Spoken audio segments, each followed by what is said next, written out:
Welcome. In this segment, we'll look at estuarine ecology and estuarine ecosystems. Estuaries are very important components of marine ecosystems, and they are the places where rivers meet the sea. We can define estuaries as freshwater systems that are meeting the marine system, where rivers are entering the sea in semi-enclosed basins. And they've been officially defined as places that are semi-enclosed and have a connection between seawater and freshwater. Estuaries are very important in terms of human interactions with marine ecosystems. Estuaries are traditionally places where humans chose to build cities because they have a source of fresh water, and they often have nice harbors, safe harbors, and often they're associated with very productive marine ecosystems, so there was classically a source of food. So many major cities in the world are built on the edges of estuaries, such as New York and London. If you think about many of the major world cities and their location, you'll realize they're coastal cities at a place where a river is entering the sea. And so estuaries are really important today in terms of human interactions with the marine system as well. The word estuary is derived from Latin words meaning boiling tides, in part because as the tides come in and out and the river is coming into these estuarine areas, you get often some very complicated tidal patterns, and traditionally these could be hazards to navigation. And if you've ever been to a harbor, you may notice the harbor master sends out tugboats and other vessels to help ships navigate into these estuaries, because with the shifting muddy sediment and the tides, they're often complicated places even for experienced sailors and navigators to be able to navigate through to harbor. So we can divide estuaries into several types. There are two major ways that estuary divisions are made. One is based on the geologic formation of the estuary, and the other is based on the patterns of salt and fresh water. So just so we understand some of the names of those estuaries that you may read in the literature, we're going to go through first the geological and then the sort of physical or salinity-based characterizations of estuaries. Okay, so the first group of classifications is based on this interaction of climate and geology. And the first type of climate geology classification is as a coastal plain estuary. And coastal plain estuaries are formed after the last glaciation cycle, when the sea level rose as the glaciers melted and they flooded river valleys. And the Chesapeake Bay is actually a giant estuary, and it's a good example of a coastal plain estuary. It's flat around that area. If you look at the figure here that was shown in the slide, and you see the water in the Chesapeake Bay estuary and the Delaware estuary to the northeast of it, you'll notice that they're very dendritic, and you can see rivers coming in, and you can imagine this river that had run through the plain has been flooded as the sea level rose. The second type of estuary is going to be a tectonic estuary. In tectonic estuaries, you also have the sea flooding into a region, but in this case, tectonic or motion of the earth action has caused subsidence of the land. So a good example is the San Francisco Bay estuary. You all know there are earthquakes in California. And in the geologic past, there were earthquakes that shook the unconsolidated sediments of the San Francisco Bay and caused them to fall and sink, and seawater flooded in. So again, seawater has flooded this region, but it's not due to sea level rise, it's due to subsidence due to motion of the earth. So if we look at a cross section, say, of the San Francisco Bay estuary, it would look more like this, where you can see underneath the area that's labeled C, the downfalling plate there and the subsidence of the land that allowed the sea to enter this river system. Another type of geologic classification of estuaries is lagoon estuaries. And we talked about longshore currents and various forces that make sandbars parallel to shore.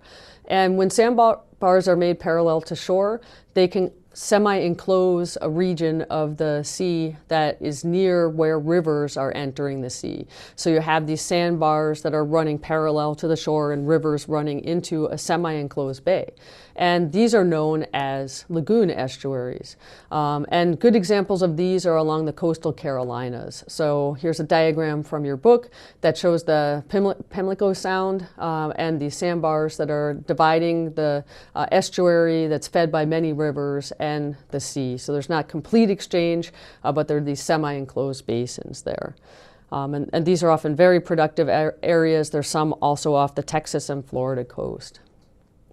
And so if we look here at a cross section, you can see again the deeper ocean offshore. The sandbar is dividing the ocean from the shore and from the river.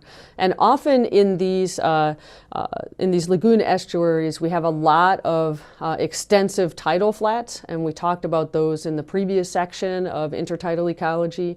So many times there are extensive mud flats and tidal flats lining these lagoon estuaries. The final geologic type of estuary that we're going to discuss is known as a fjord. And these are very common in Norway and Chile and off the coast of Alaska. And these are places where valleys were deepened by glacial action and became broad and met the sea. And any time where then you have connection of the sea coming into the entrance of that former river that's been widened by the glacier action, you can get this semi-enclosed place where rivers coming off the watershed are meeting the seawater that's coming in. And so often there's a shallow sill. It could be the terminal moraine of the last glaciation or just a regular moraine or deposits that semi-restrict the water flow between the river mouth and form the semi-enclosed bay or estuary. In the U.S., we have in the mainland U.S., we have one example of a fjord. The United States Geologic Survey classifies the Puget Sound, one of the largest estuaries in the United States, as a fjord estuary. And this is where Seattle is located. Again, major cities are often at these points where fresh water and salt water interact. This is a very deep estuary, as you would expect in a place where glacial action had scoured the basin. The second type of classification scheme that we're going to talk about, and here's a cross section of the fjord, very deep. These estuaries are often very deep. The second type of classification scheme that we're going to discuss is one based on the patterns of fresh and salt water. And the first type of that estuary is a salt wedge estuary. So you'll remember when we talked about the water density and what affects water density, that both temperature and salinity affected water density. The more saline the water, the denser it was. The cooler the water, the denser it was. So these differences in water density based on salinity and temperature are what are going to drive different water patterns in various estuaries. So we can classify an estuary as a salt wedge estuary that's sometimes known as a positive estuary based on the angle of the isohaline profiles, which we'll describe in a second. So the salt wedge estuary is a place where rivers are running in to the open estuary and the salt water is coming underneath that freshwater river. And the salt water is more saline, so it goes underneath the freshwater river and the river goes over the salty water, sort of like a freshwater cap or lens. And these are really common in temperate zones. This is what you'd see, say, in the Hudson and so forth, where you get river water that's fresh floating as a lens on top of the salt water. And then that salt wedge is going to move back and forth under the river as the tides come in and out. So let's look at the salt profile of this estuary. Again, these are the isohaline lines we've discussed before, and you can see the salt river water is making it fresher at the surface, and the salt water forms this wedge at the bottom. So the shape of the isocline goes from at the surface toward the sea end to at the bottom at the river end. So it's sort of positively facing the river. This gives it that positive name. Often there's a lot of turbulence where the river water and the seawater meet, and that can cause turbidity increases. And so you get this estuary, as shown in profile A, that's having a large influx of fresh water on top of the salt water. The second type of estuary is actually going to be shown in profile B on this diagram, and that's a homogeneous estuary or a more neutral estuary. These are less common. They're found in warm places like Galveston Bay, Texas, where you get evaporation that's causing the surface water from the river to be more salty in this hot climate, or there could be very little flow from the river.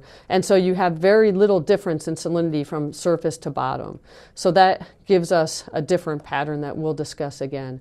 This is a slide that shows the salt wedge, and you can see the seawater is going to come in underneath as it's denser. The river water is going to be fresher and float on top, and you'll get this mixing zone in between. So we have really high differences in salinity between different parts of estuaries. And as we talk about abiotic conditions in estuaries, remember these are extremely variable climates in terms of many locations, in terms of many important abiotic factors.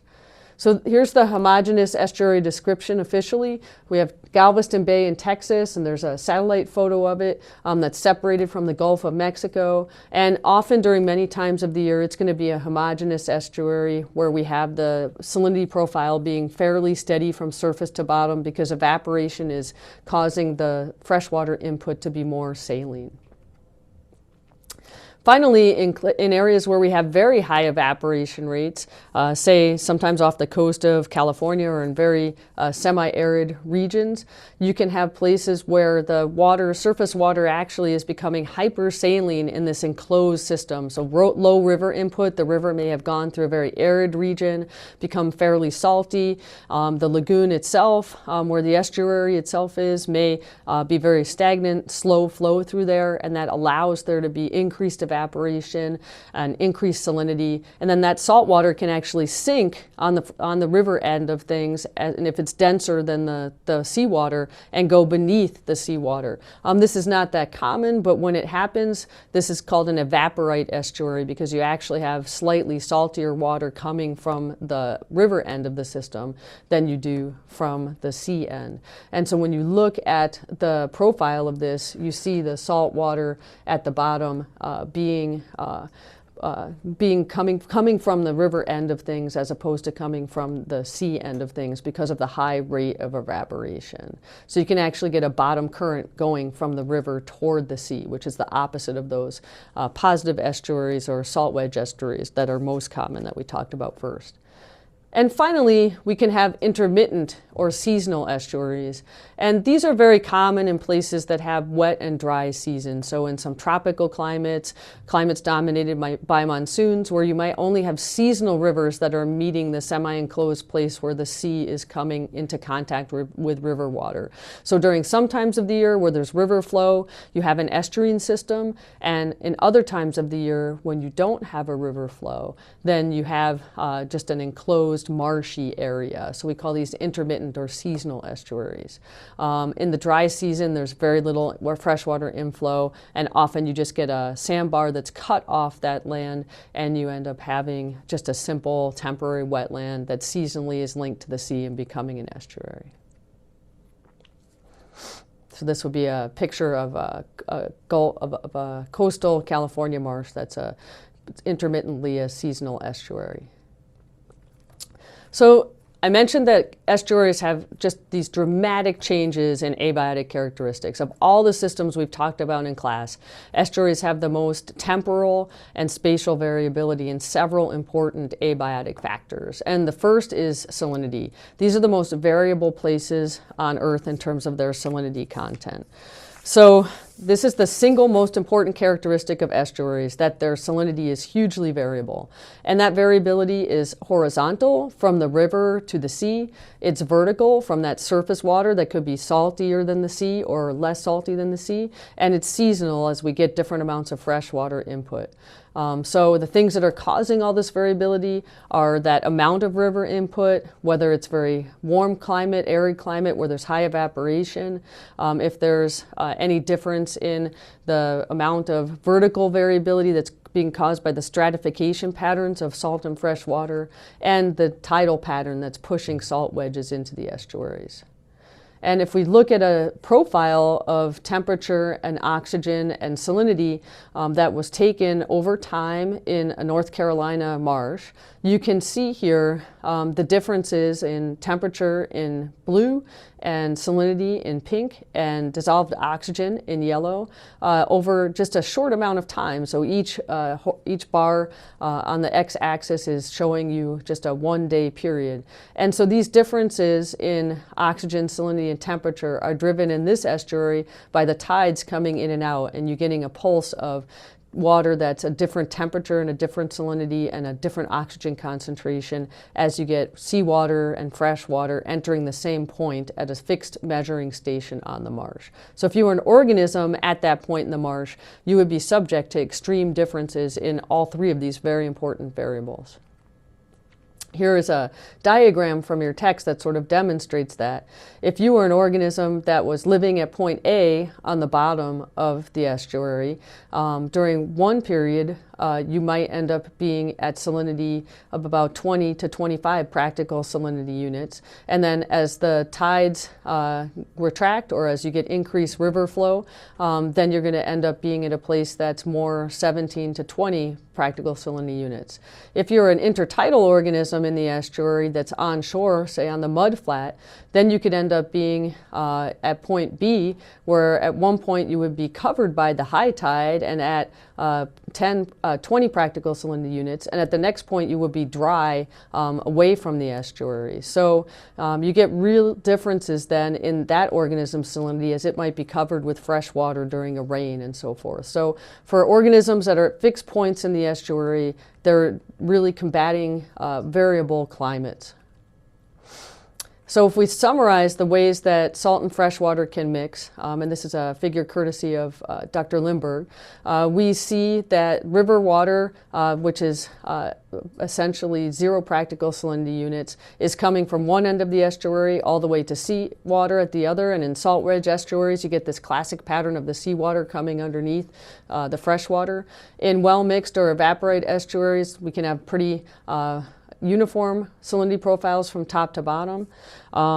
In these partially mixed estuaries, we end up having different patterns where you can get the river water moving back and forth. This would similarly be like a salt wedge estuary. And then these reverse estuaries where we actually get so much salinity and evaporation occurring on land that the river water coming in is actually saltier than the sea, we can get the reverse pattern of these evaporated estuaries.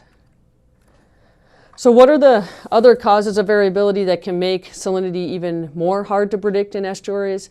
The Chesapeake Bay and several other estuaries are large enough that some of the large-scale water patterns we talked about that are due to the rotation of the earth can occur within the estuary itself. So there's actually a large enough scale that currents and water movement and things like the Coriolis effect will also bend the isohaline bars, the salinity patterns within the estuary itself. So you could be standing on one side of the Chesapeake Bay and have a very different salinity than the shore that you're looking at just across the bay. So if we look at the figure from your text showing that, you can see if you were standing, say, at the one side of the Potomac River looking across the Chesapeake Bay, you would be maybe 5 or 10 practical salinity units different because you have this bending of the salt profile as you go across the river due to these currents from the Gulf Stream and currents from the Coriolis effect.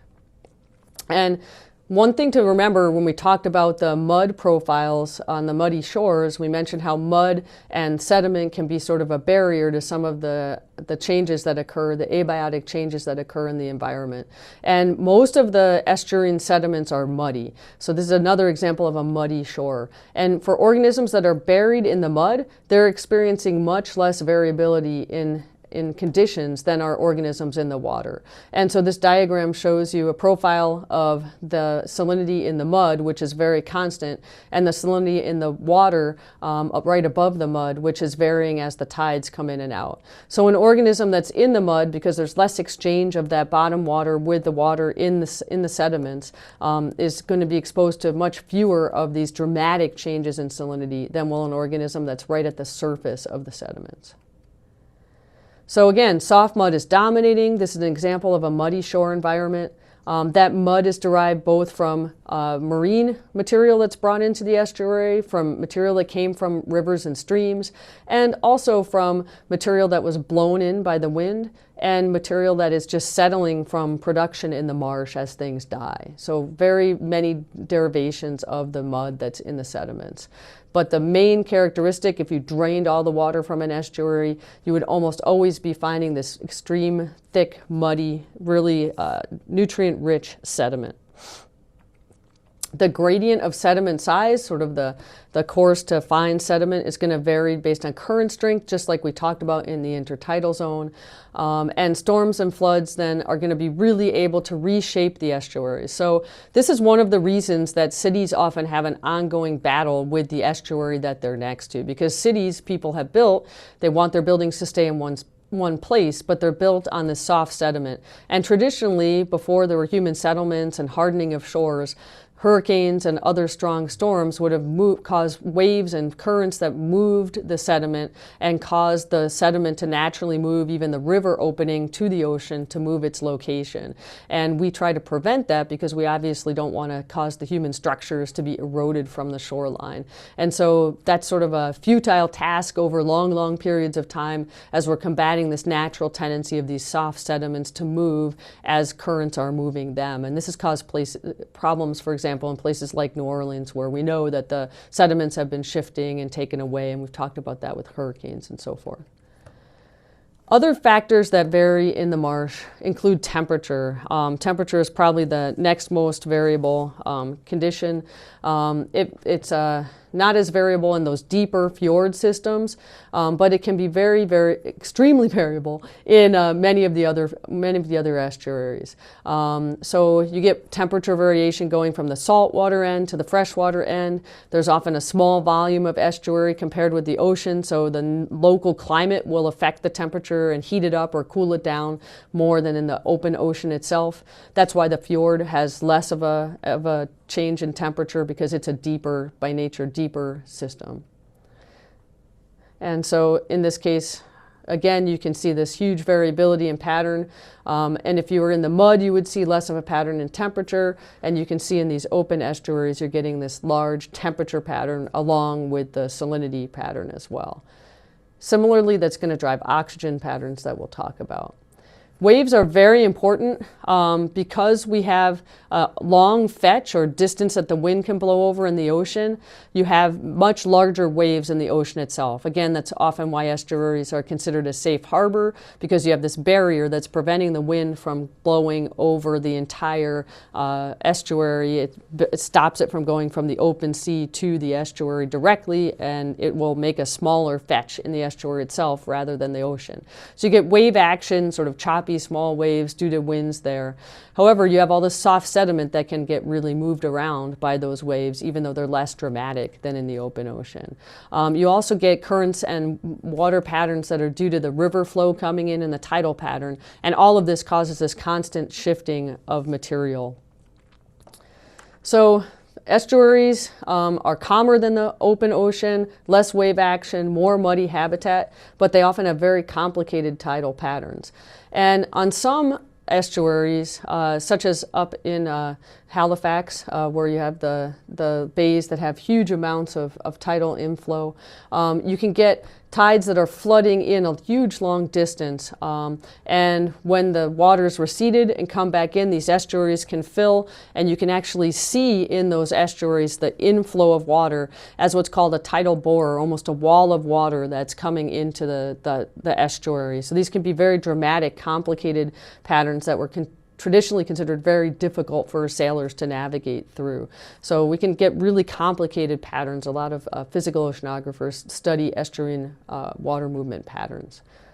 One important physical parameter in estuaries is how fast the water in the estuary is going to move in and out of the system. This is called flushing time, the time that's required for a given water molecule to leave the estuary and a new water molecule to replace it. And if we were in class, I'd ask you why that was important. And so if you think about that for a second, not only are the factors on this little diagram important, so you can have longer time to build up more phytoplankton productivity without it being flushed out, more growth of organisms to eat those, and more recruitment when you have lower flow going through.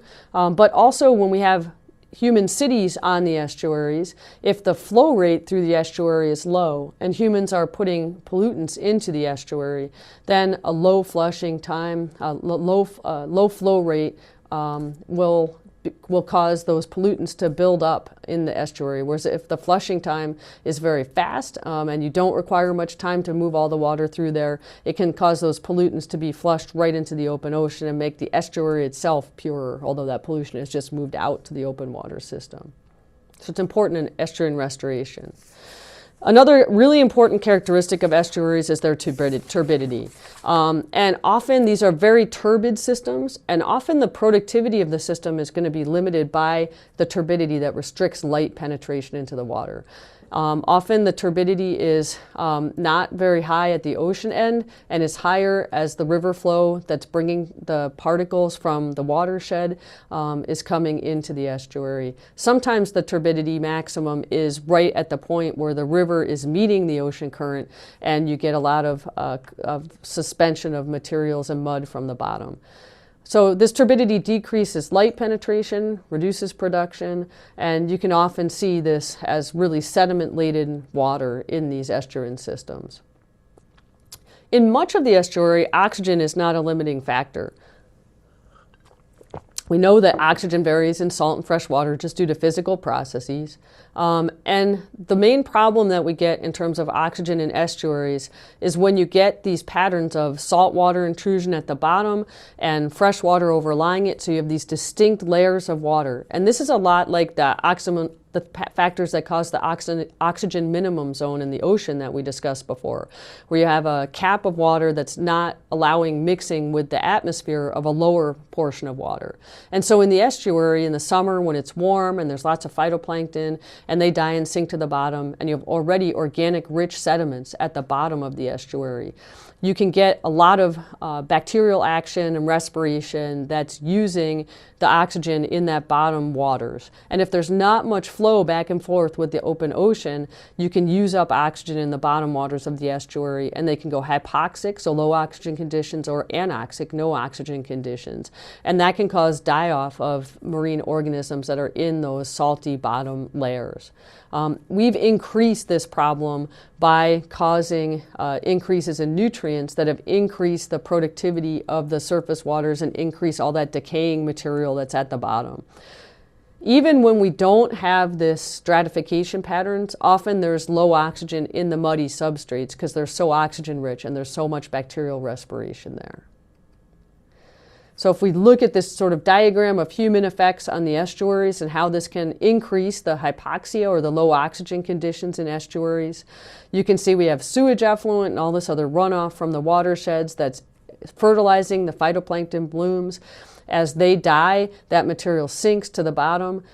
It's decomposing. That's using up the oxygen due to bacterial respiration. That can cause there to be a decrease in the organisms living at the bottom, the benthic organisms, and it can also cause the fish to flee the estuary or to die. So people often notice these effects as a fish kill.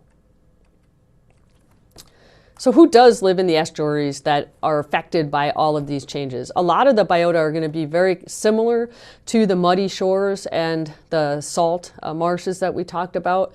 There are very few things that can tolerate these really variable conditions that we've been mentioning before.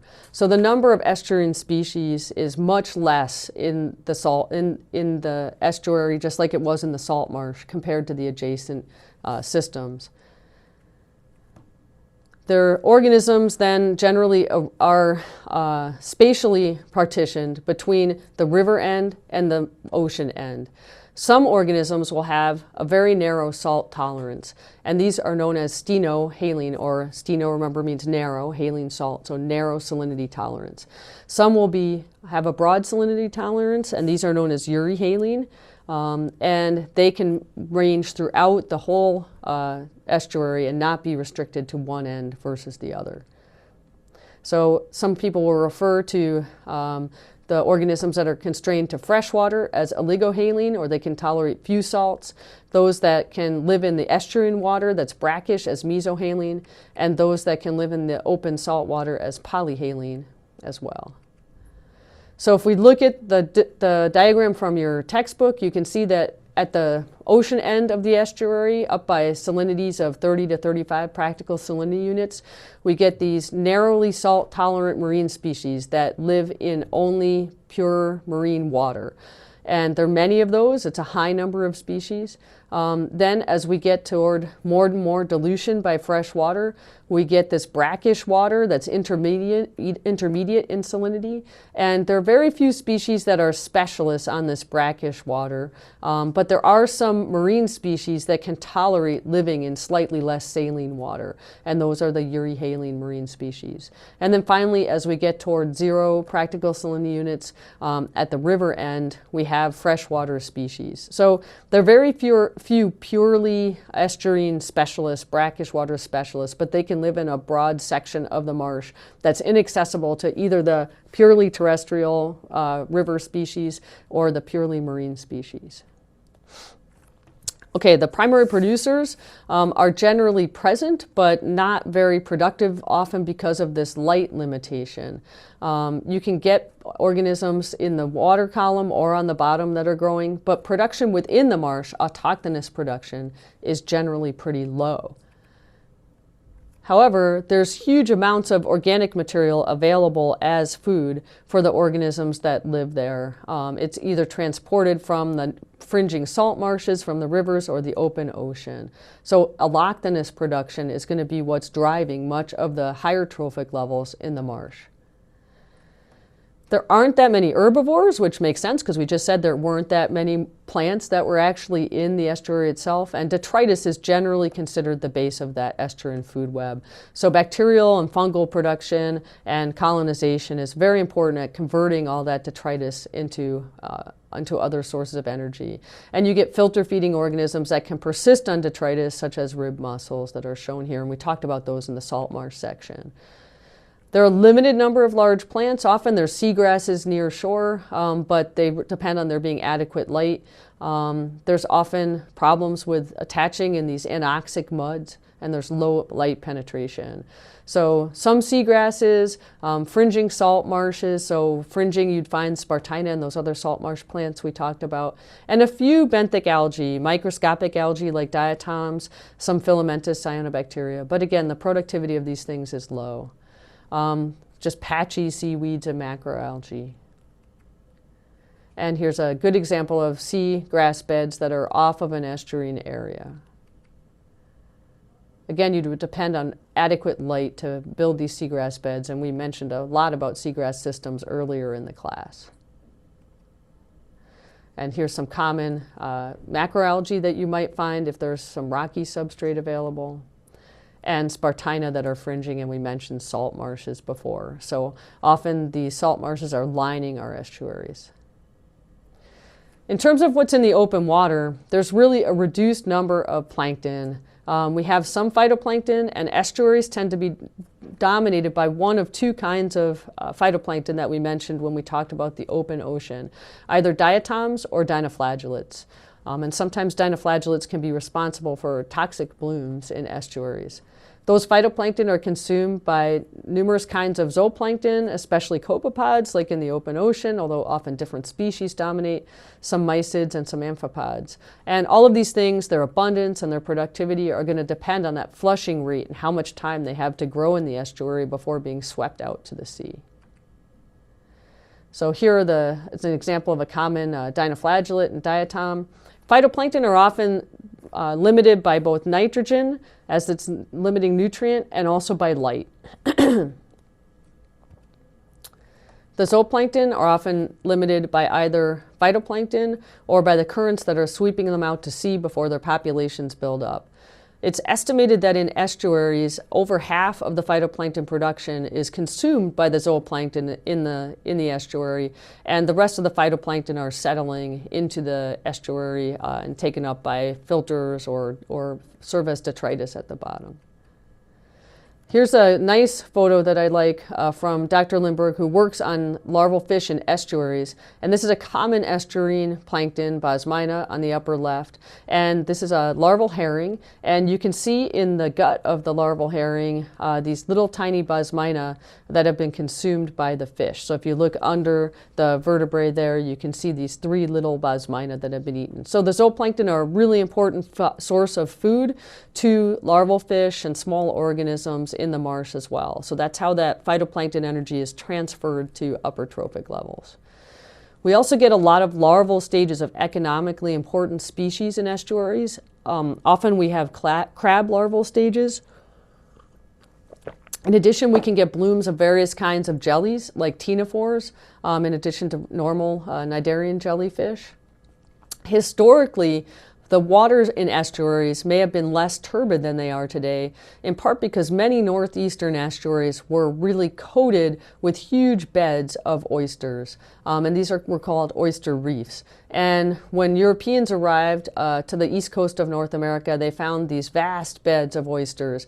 And it's estimated that all the water in the Chesapeake Bay was filtered through the gut of an oyster every single day when the oysters were at the natural levels. And that would have greatly reduced the particles that were in the water. So the estuarine systems we see today may be greatly altered in part because we've reduced the number of mollusks that are filtering the water every day. So there's a great interest in restoring these oyster reefs, not just because of interest in human eating of oysters and cultivation of oysters, but also to provide those ecosystem services of filtration in the marsh. Just like in the muddy shores, there are tons of crabs in these muddy systems that are burrowing and aerating the soils and eating the detritus and scavenging. We also have a lot of the similar organisms that we talked about in the muddy shores that are burrowing and often eating detritus and scavenging dead material.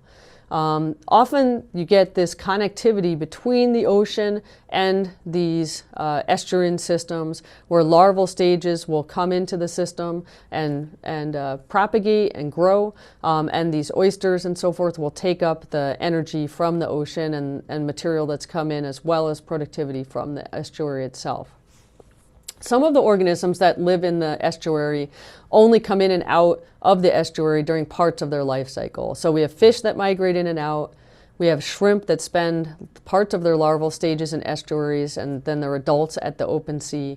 And the estuaries serve an important function as breeding grounds for many kinds of birds and animals and fishes. Shrimp are a very important seasonal component of estuaries, and you may remember during the Gulf oil spill there was great concern that a critical larval stage, juvenile stage of the shrimp might be coming into the estuaries at the time of the spill, and you could actually wipe out a year class of shrimp potentially by having that critical stage be at the point of entering into some of the estuaries and be oiled at the time that they were moving there and the oil spill occurred. So this nursery function can be important for many kinds of organisms. Some organisms are resident in the estuary, several kinds of fish like mummichugs, mullets and drums and mud skippers.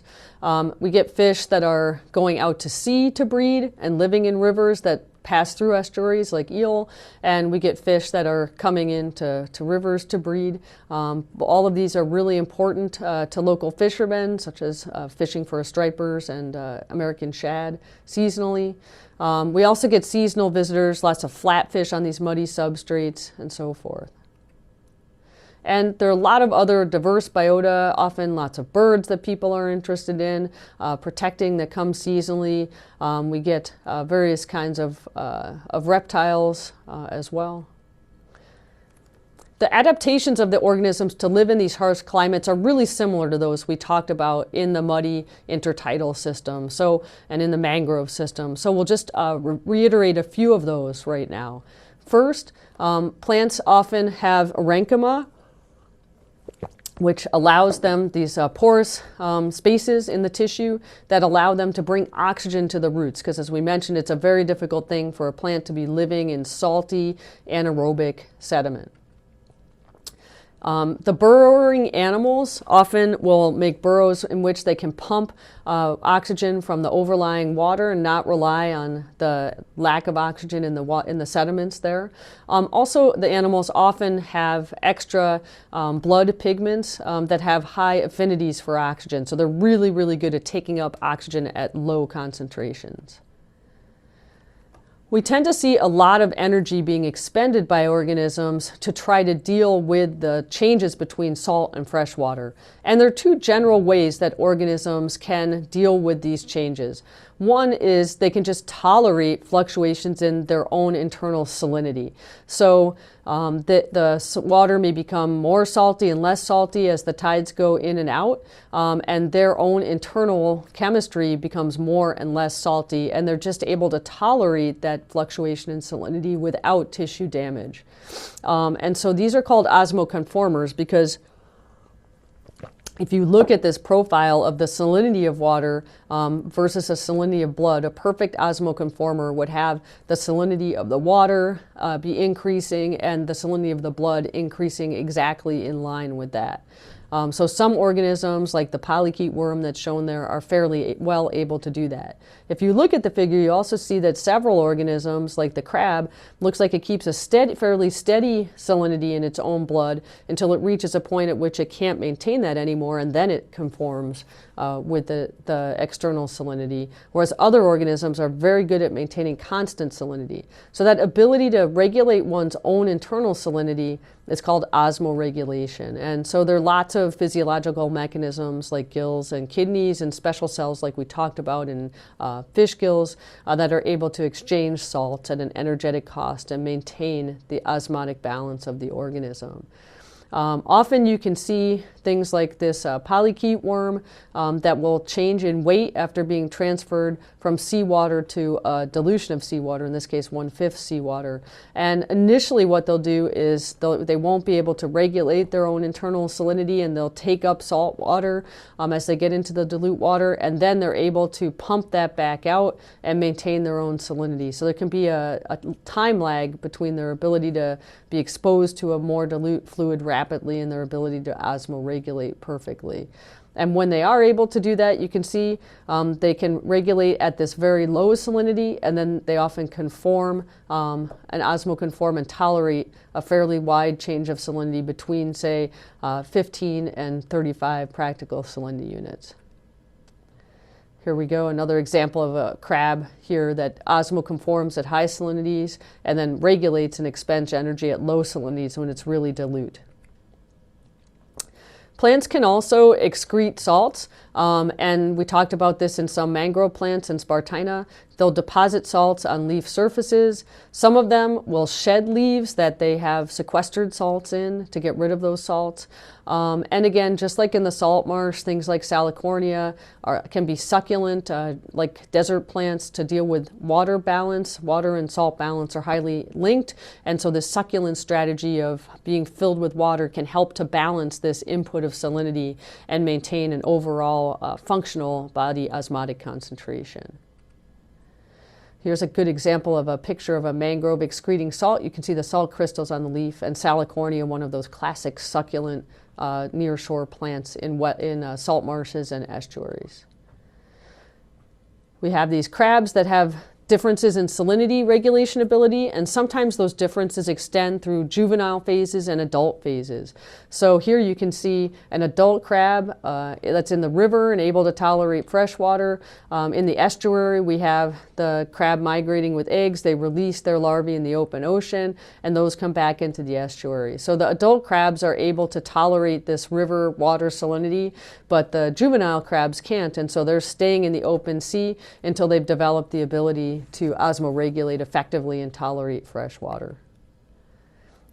We can also divide estuaries into two basic types, depending on whether they have salt marshes lining them commonly or not. European European estuaries traditionally did not have extensive salt marshes. And so European estuaries are much more like the mudflat systems we talked about. They have mudflats with few large plants, some benthic small organisms that are photosynthesizing there, and most of their productivity is coming from the river or from the sea. There's not a lot of primary producers or plants there. These are allochthonous-driven marshes. They're receiving energy from other systems because they don't have lots of plant productivity. Whereas American-type marshes are extensively lined with salt marshes, like you can see here. And so they have small mud flats, but they also have a lot of plants photosynthesizing and producing material autochthonously within the marsh. And so they have extra energy that's produced within the marsh, and they're subsidized also by the energy from the river and the sea. So American-type estuaries can be extremely productive because they don't only get energy from outside of the system, but they also have all of this energy being produced within the system itself. And this is one of the reasons that the Chesapeake and the Hudson Bay estuaries and so forth were so colonized by people coming from the old world, because these were great sources of fish and shellfish due to all of this excess productivity in these American-type marshes. The second trophic level in these marshes then tends to be all these suspension feeders that can tolerate eating detritus and not just plankton, detritus feeders and the benthos, and they're consumed by predators. There's lots of omnivory in the marsh. We also get lots of birds, as I mentioned, that are visiting the marsh, and there's been a lot of interesting ecological work done on how the length of the bills is very well correlated with the type of organisms that these birds are trying to get out of the soil.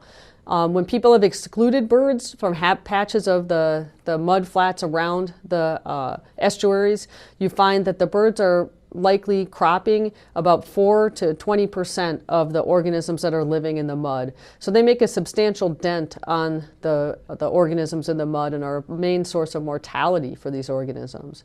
So we get a really complicated estuarine food web. It's driven by detritus coming from the river and the sea, by productivity within the marsh from algae and from higher plants and from phytoplankton in the open water. And all of those things are fed on by filter feeders and detritivores, and those are feeding the things that humans tend to harvest from the marsh, like the various fish and some of the invertebrates like shrimp. And then they're also harvested by birds and other organisms that humans often place an aesthetic value on. So it's a very interesting system. We haven't talked too much about the microbial component, but there's an active microbial component in the mud, just as there was in the muddy substrates. And this is also linked between the salt marsh grasses that are higher in the estuary and the open ocean, and you get lots of back and forth movement of these creatures that links the estuary to the open ocean system as well. So that's the end of salt marshes for today. I'm sorry, of estuaries for today. Think about how the estuarine system links with the salt marshes and links with these productive nearshore habitats that we've talked about. Classically, estuaries have been a real problem in terms of human use of estuaries. It's estimated that more than 80% of estuaries are severely degraded. And as we discuss human conservation issues and places of concern, we'll be talking about estuaries again in terms of the ways that we can restore some of the natural functions of estuaries. Thanks very much. That's all for now, and I'll see you next time.